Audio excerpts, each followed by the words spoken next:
Alright, how you guys doing today? This vid ought to be very interesting because we're gonna try not to use the guitar to actually show you what I'm talking about. So we're gonna talk about transitions. This can be very difficult concept because I'll try to explain this in a way that's very untheoretical and very unclinical so that the basic concept sinks in. How deep you want to dig into it is going to be very probably genre oriented, era oriented, period in history, musical forms, type of musical forms, what type of transitions tend to work best in those types of forms. But we're going to try not to get into that too much, and you will dig into that as you need to.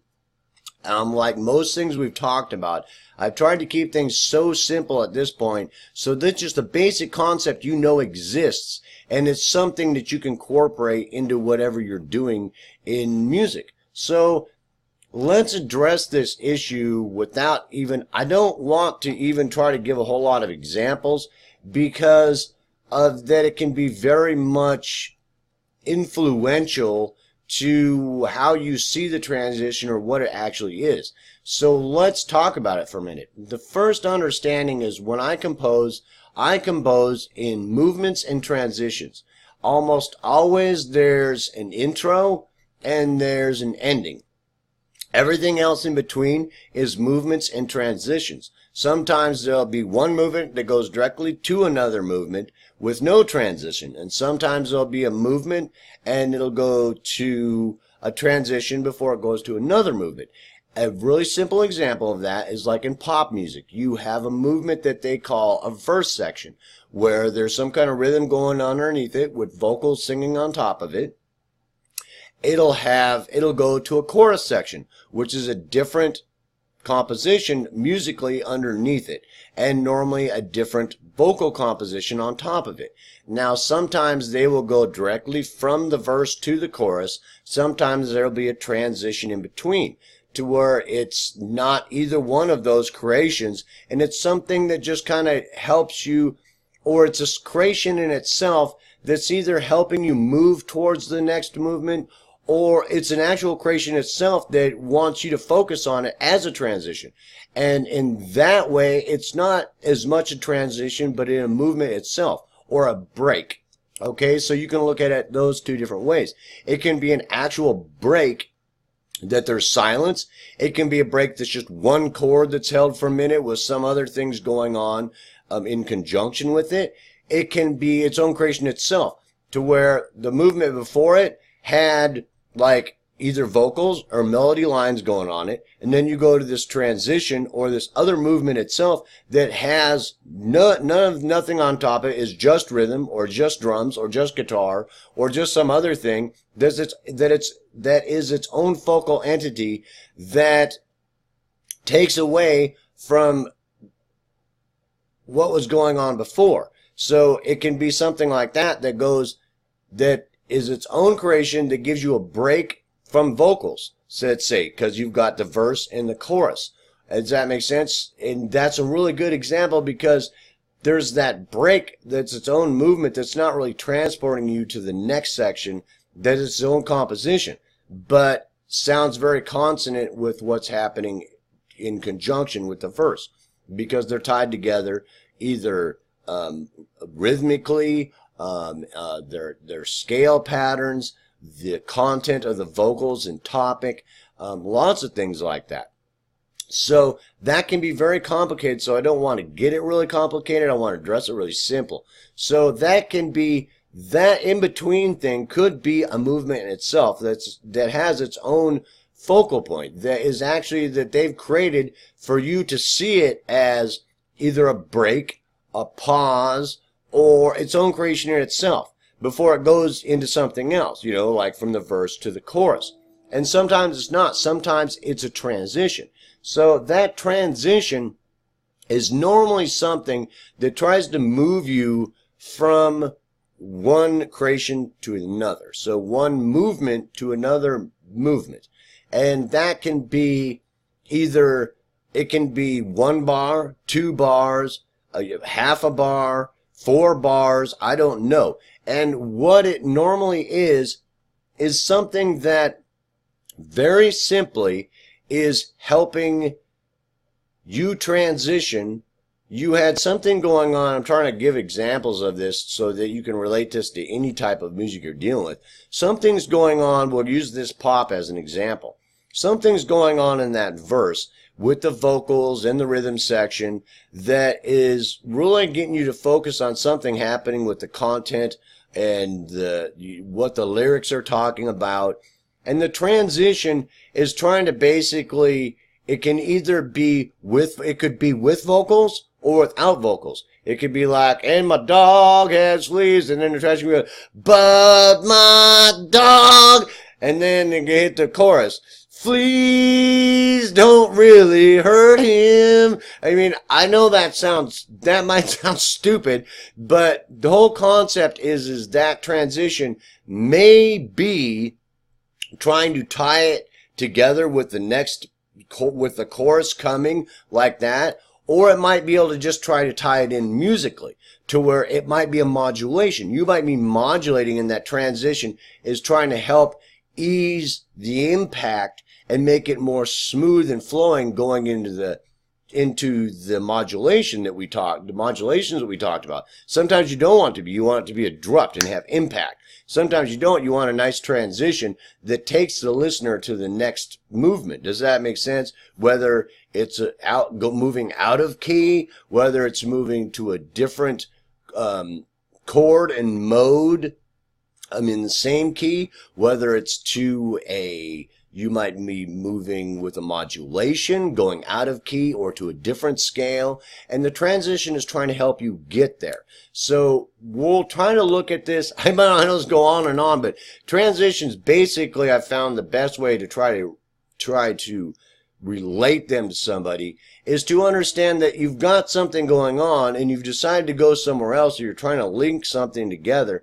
Is the transition can be really cool in the idea that you start thinking you are trying to move, you got something going on at this moment, at the end of this movement, that's in G, right?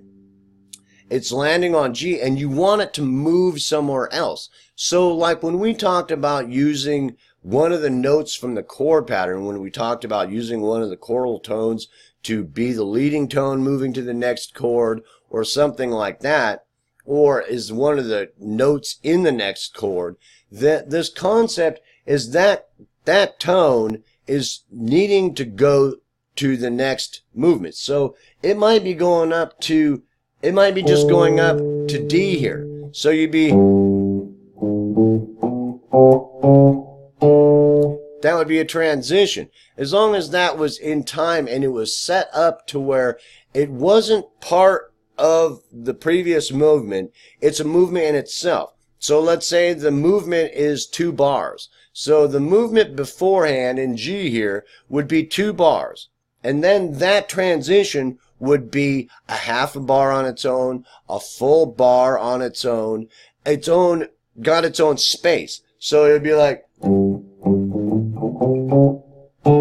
does that make sense? And then bam, it's hitting on the next bar. So that it's basically got its own space. When you're composing on paper, it's to be able to put things in space and time. So that transition is an entity to itself, very simply. Does that make sense? No matter what you're doing with it, no matter how you construct it, is it something that's going to complement the movement that was previous, and it's going to complement the movement that is coming. Does that make sense? It's going to complement that somehow. And most of the time that, like I said, that it can be very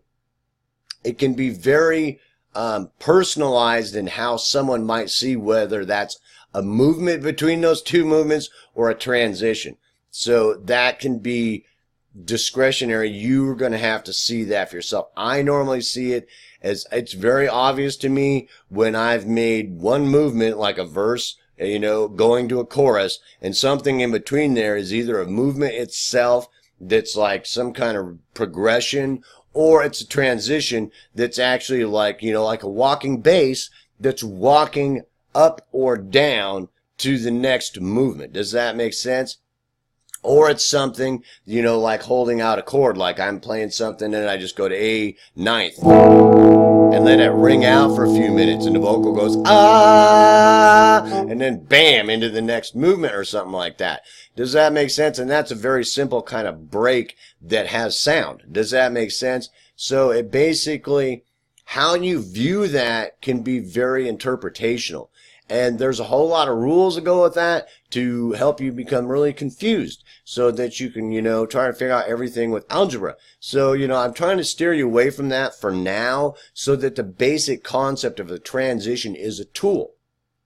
How you use that tool, how you view that tool, where you use that tool, and how you personalize that tool to where it fits in with what you're doing and is consonant with what is happening to you, and when it sounds good, how it sounds good, what exactly it is to you is going to have to be kind of made up in your own mind, which makes it one of those things that's a very abstract concept. So whenever we're talking about abstract theory concepts like this, it really has to be determined by you exactly what it is. Does that make sense? Which is very hard when I've got a million shades of blue and I'm trying to tell you what blue is. Does that make sense? You're going to have to figure out with some experimentation, what the situation, the type of genre, the type of music you like, what might be happening at your level at this moment as a musician, to where what is going to work for you and what sounds consonant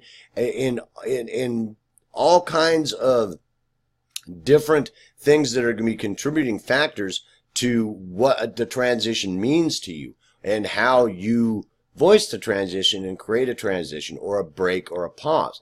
Does that make sense? Or a movement itself in between two movements, which could basically be seen as a transition. Does that make sense? So I hope I didn't make that sound way too clinical or way too theoretical. So the basic concept is very simple to understand, so that when you are improvising or creating things to improvise to, or you're composing, that you've got a really good understanding of what that break, pause, in between movement or transition might be. And basically it can be all the things we talked about and many more things. So it's really hard to try to elaborate on all of them. So it's because that's going to be very much in the interpretation of the improvisationist and the composer, which is very true. And the best help, if you're just not going with whatever you might be going, is to really look at different eras of music and time periods of music, or genres that really interest you, if that's what you're going to be working in, to really see what kind of transitions seem to work really consonantly with what is happening there. But that by no means to confine you to those. Does that make sense? Because normally you're not moving forward if you try to confine yourself. Does that make sense? You're not advancing. Does that, I mean, how do I say that? You're not advancing as far as a unique individual with a unique composition that can offer something cool and unique to the world. So I hope I made that very simple and very simple to understand, so that you, when you're playing around and you come up with something, even something really simple, that you've got, it's a creation on itself, and the transition is trying to get you somewhere. So, and it's a creation in itself. So it should have its own space and time, like on a piece of written sheet music, and it should be a creation unto itself that's helping you move into the next movement. And it's that simple. And it can be a lot of different things. So to give you examples of it is very hard, because it's more the concept that you need to understand than anything else. So then I understand that, I mean, if I'm writing something, my first idea is that transitions a lot of times can be looked at as two things. If I'm just composing, I'll have movements that I'm creating. Let's take a pop song, for example. Just a real simple example. I've got this verse, so I know I have to create this intro, and then I have to create this verse for the vocalist, and I have to create words for them to sing, and then I know I'm going to some type of chorus, right? So now when I get going and I realize that once I start writing the words and stuff, that this is going to very easily just go directly from the verse to the chorus without any type of transition. Because once I get it done, I've got the verse done and I've got a good idea of where I'm going. When I get to this chorus and I start working on the chorus, I'll see it two different ways. I've got a pretty good idea where I'm going to go while I'm creating the verse, right? So when I go to the chorus, I get in my head, do I want to transition here? And before I go to the chorus, do I want to put some type of break or a pause there? Do I want to create a separate movement there before the chorus? Does that make sense? And it can get even more complicated to where you could have the verse, you could have an intro into another movement that's between the verse and the chorus. You could have another movement that carries you out of that in-between movement to the chorus movement. So it can get more and more complicated the more you think about it. I mean, it can become a very huge production. And I've done some very elaborate compositions experimenting with that. And it can get really complicated, you know. But it also is really cool because it's another tool that you think about. You don't think about that some of the things we've talked about that you just go directly from this to that, to that, to that. There can be these transition things that can either, like a walking bass effect, walk you up to the next movement or walk you down to the next movement. There can be a pause there, an actual silence there, a held chord. There can be all kinds of things happening there. There can be a movement itself in the middle with a transition on either side coming from the verse into the middle movement and going out of the middle movement to the chorus as an example, as a simple example. All those kind of things can be happening. And there can be breaks in between there all over the place. I mean, it can get as complicated as you want. So that's a very simple relation to relate you how I see a transition. And a transition to me is very directly related to a break or a pause. And also it can be very much seen almost as another movement. Sometimes it can be very debatable whether that thing in between that verse and the chorus is another movement or a transition.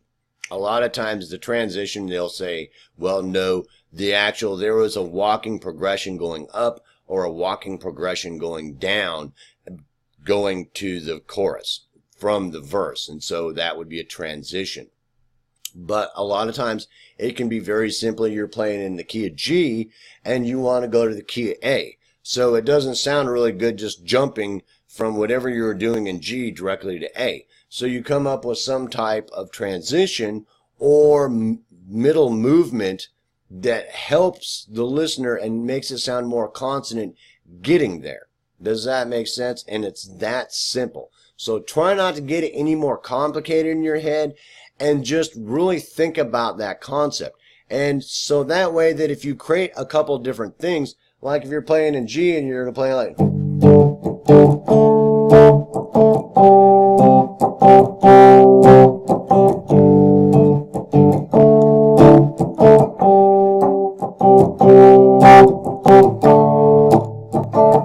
now I went to that D, right? You could hear that progression revolves twice, really simple 1-4-5 progression. And I went to the D, and that's going to hold on the D. Now, it might have sounded really good just going there, or I need some type of transition.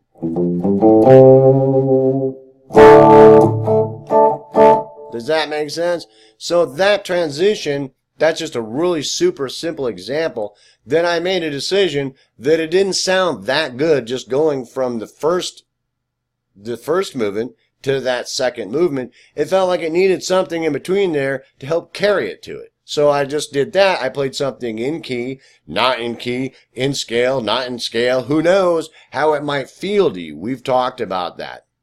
That can be a very abstract theory concept, and it can be very complicated, but it's more what sounds constant to you. You would want to start in key, trying to use those kind of movements, but sometimes it doesn't work out that way. Sometimes I'll go outside of key, and I'll think, well, those notes aren't in key, but it sounds great going to this next movement. Does that make sense? So I'm going with it. I don't care. I just meant notated that it's an accidental in my notation, and as long as everybody else knows in the band that it's going to sound fine. I mean, well, it's going to sound fine as far as I'm concerned. Does that make sense? So it's very hard to say what's going to sound good to you, because I don't know. I mean, it might sound good to you. Something different might sound better to you. Does that make sense? So most of the time in music, in most genres that you hear a lot on the radio, that a whole lot of motifs, a whole lot of types of progressions, a whole lot of types of transitions are quote unquote normal and used. And so you'll expect those kind of things to happen. You'll hear something not happening like that because you're used to hearing those type of things happening in that type of pop music or that type of rock or reggae or whatever might be happening, and something that's not normally in that kind of stuff might throw you a little bit. So, it also can be, something that you're used to hearing. So that can make it very, culturally oriented, to where it's taboo to not do that or go outside of certain boundaries. Otherwise, you're not playing reggae anymore, bro, or that is not country western music no more. Does that make sense? And that's a very, very simple way to put it without getting too technical. Does that make sense? Or clinical. So it's a very simple concept, but it's a very simple tool to understand. So just break it down to where you're thinking about you're going to need a transition between a couple movements that's either walking up or walking down, some type of progression of notes, or you're going to have one held chord, you're going to have some type of actual silence break, you might have some other type of movement. The other type of movement might not be a walking up or down. It might be some type of short progression in itself that is a creation in itself before the next movement, because it sounds consonant to you and it's just part of your creative flow as you're cruising around through whatever you're doing.